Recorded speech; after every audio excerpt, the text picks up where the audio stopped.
tell you a little story.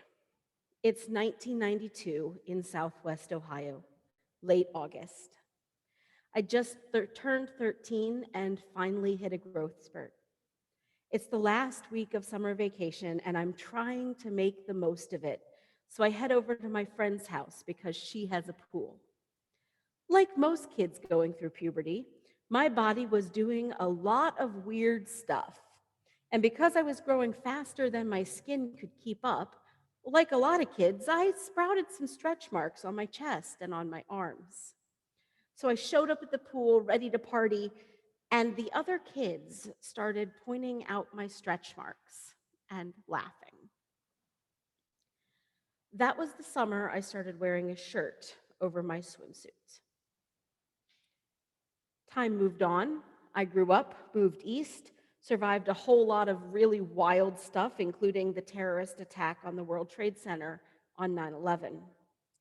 That's important because not too long after that, I developed several pretty serious complications related to my time there, including grapefruit-sized deformities in my armpits and at the tops of my legs.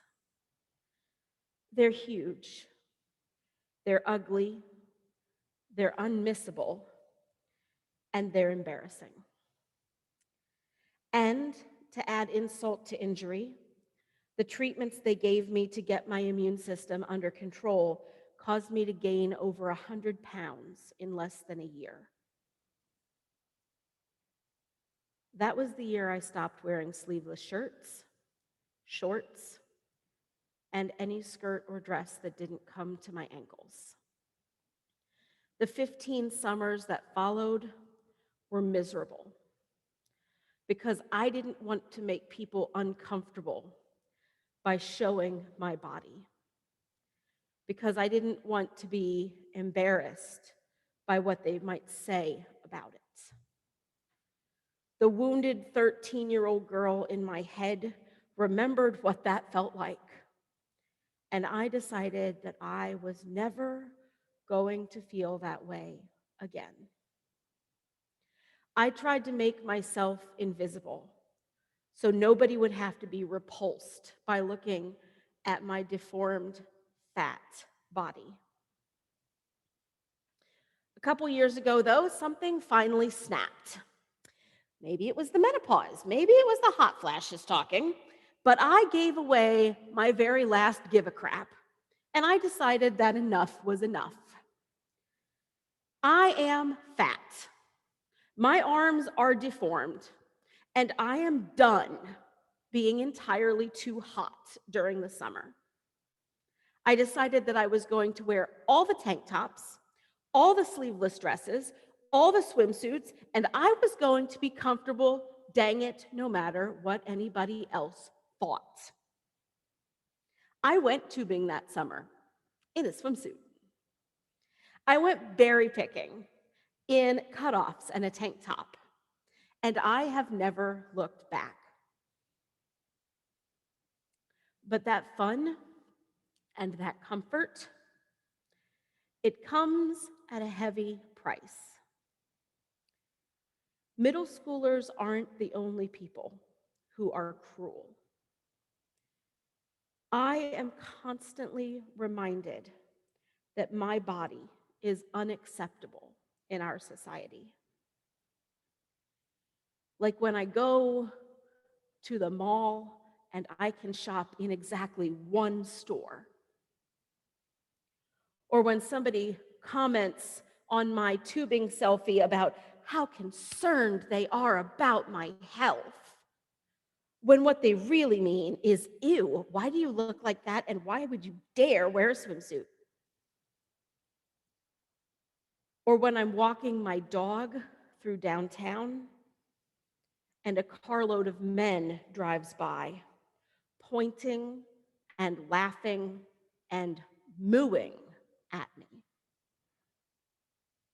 Or when I dare to do something horrible, I do the unthinkable, being a fat person who decides to eat in public.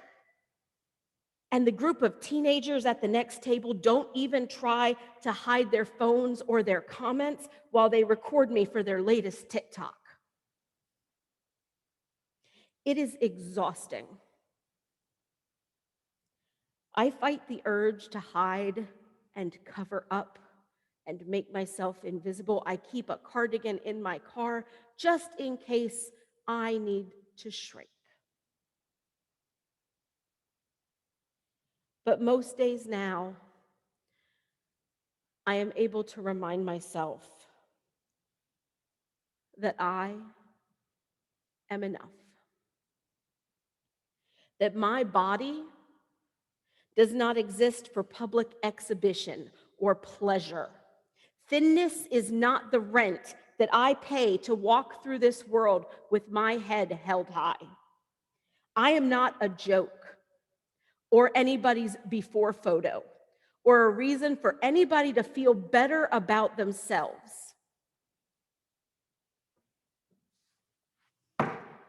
I want you to take a good look at me this morning. Some of you have met me in person, most of you have, some of you haven't. Take a good look. Here I am. I live in a fat body. This body may not be what other people consider beautiful, but it is mine. And I am learning every day how to be in it and how to be proud of it. This body is a record of my life. Every scar, every lump, every deformity in my arms and legs, every discolored patch of skin, every inch of me tells part of my story. I am not ashamed of my body. It is who I am. And it is so worthy of love for that alone.